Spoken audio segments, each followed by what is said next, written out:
Bobby's mom, please come quickly. I was shocked when the teacher told me that my son, Bobby, had collapsed after falling from the playground equipment and hitting his head. I quickly called my husband for help, but he was busy with work and couldn't come right away. It felt cruel that he wasn't there for our son when he was being taken to the hospital. I realized the worst reason my husband couldn't come was that he had work.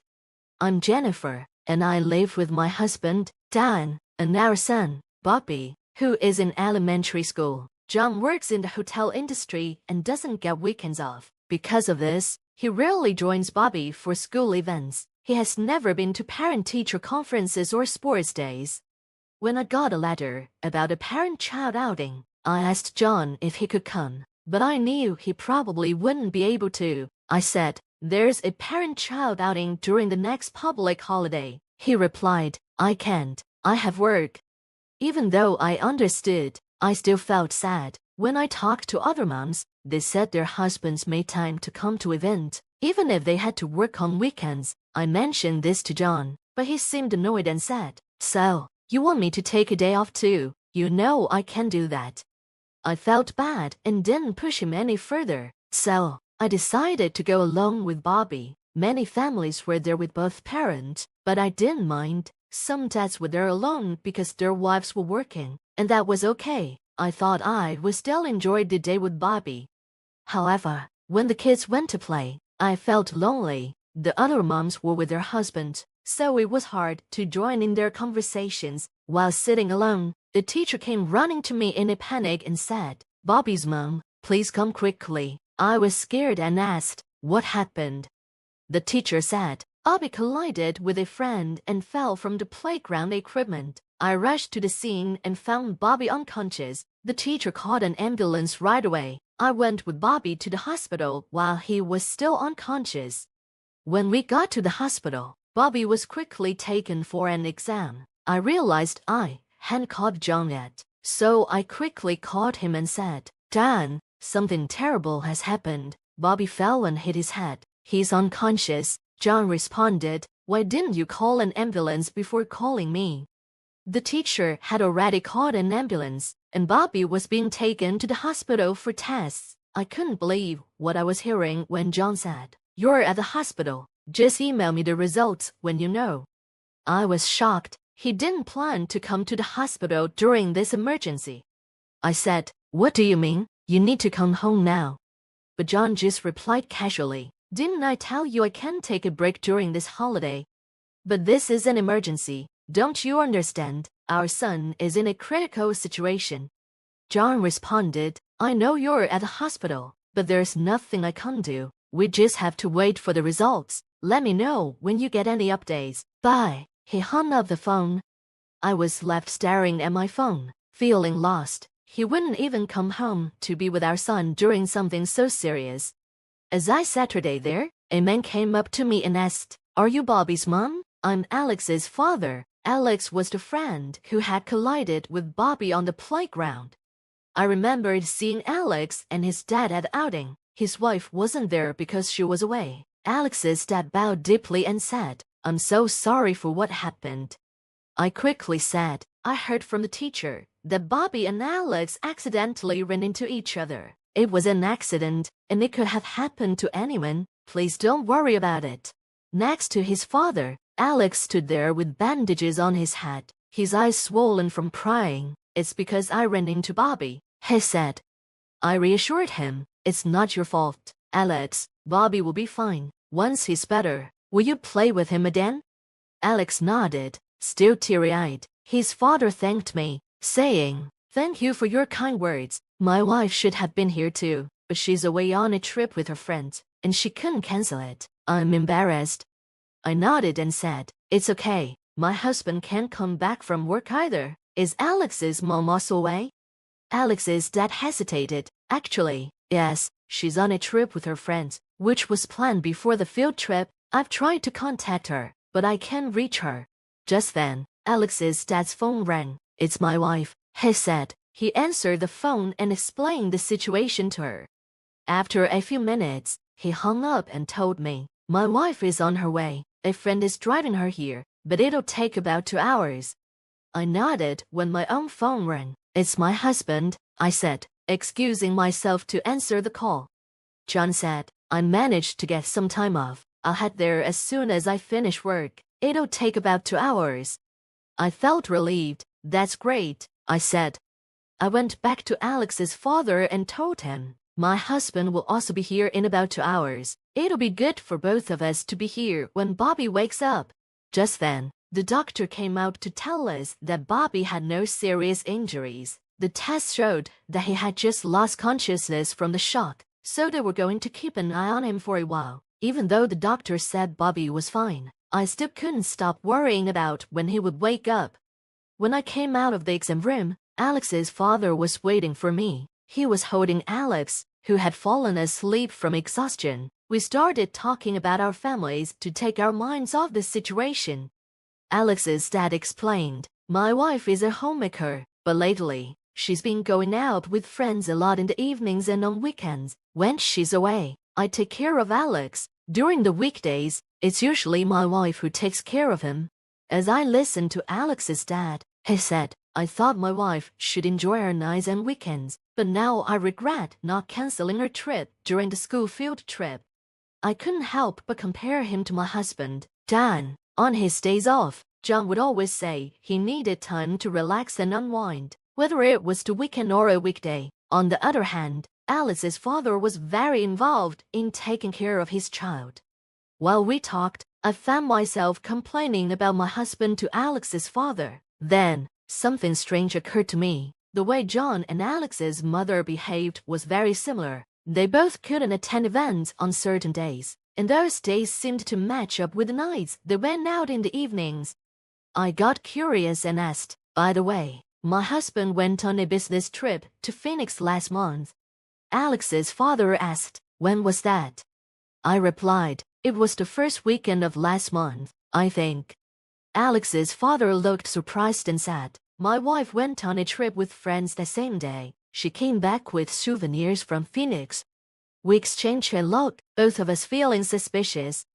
After about 2 hours, we got a call from my husband. He said he would arrive at the parking lot soon. I told Alex's father and went to meet John in the parking lot. When I peeked into the car, I noticed the passenger seat was empty. I started to wonder if Alex's mother was with him.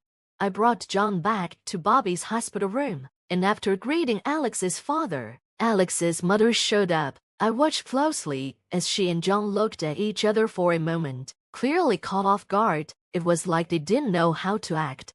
John greeted Alex's mother. Hello. Thank you for always taking care of our son. Alex's mother quickly responded. Oh, yes, hello, likewise. I decided to see what would happen next and asked, is this your first time meeting my husband, Alex's mom? Alex's mother seemed flustered and said, of course, it's our first time meeting. Isn't that obvious? I replied, you don't have to deny so desperately. It wouldn't be strange if you had met him at parent-teacher meetings or school events, right? She quickly responded, that's impossible. I didn't know John's son was in the same class as my son. I hadn't called my husband by his name yet in front of her, but she took the bait. This seemed very suspicious to me. At that moment, I was sure that my husband, Dan, was having an affair with Alex's mother. It seemed like they had been dating secretly, not even knowing their children were classmates. I asked, isn't it strange? How do you know my husband's name if this is the first time you're meeting him? Alex's mother was caught off guard and didn't answer. Then John, trying to protect her, snapped, Hey, Jennifer, what's your problem? That's rude. She's the mother of our son's friend. Show some respect. Alex, who had just woken up from the noise, pointed to John and said, the man who comes to our house. The room went silent. Alex's mother quickly tried to cover up what he said. Hold on, Alex, what are you talking about? Are you sure you're not confusing him with someone else? But Alex insisted, No, I'm not mistaken. Dad, can I have your tablet? He grabbed the tablet and showed us a picture on it. This is the toy train set I made, Alex said. The picture showed the toy train set in his room, but what caught my attention was a man in the background of the photo. Alex pointed to the man and said, I remember him because I look at this photo all the time. Upon closer look, the man in the picture was John, chatting with Alex's mother in the background of Alex's living room. I glared at them. The truth was out. Alex's father, trembling with anger, raised his voice at his wife. You've been inviting your lover into our house while I'm at work. And look at the date. This is the day I was away on business, isn't it? I was shocked too when I saw the date. It was the same day that John didn't come home because of his business trip. Don't tell me you stayed over at Alex's house that day, Alex's father said. Alex's mother hesitated. Well, she said it was okay for him to stay over, John admitted, shifting the blame to her. She quickly retorted, What? You're blaming me. You were the one who said it was a waste of money to stay outside.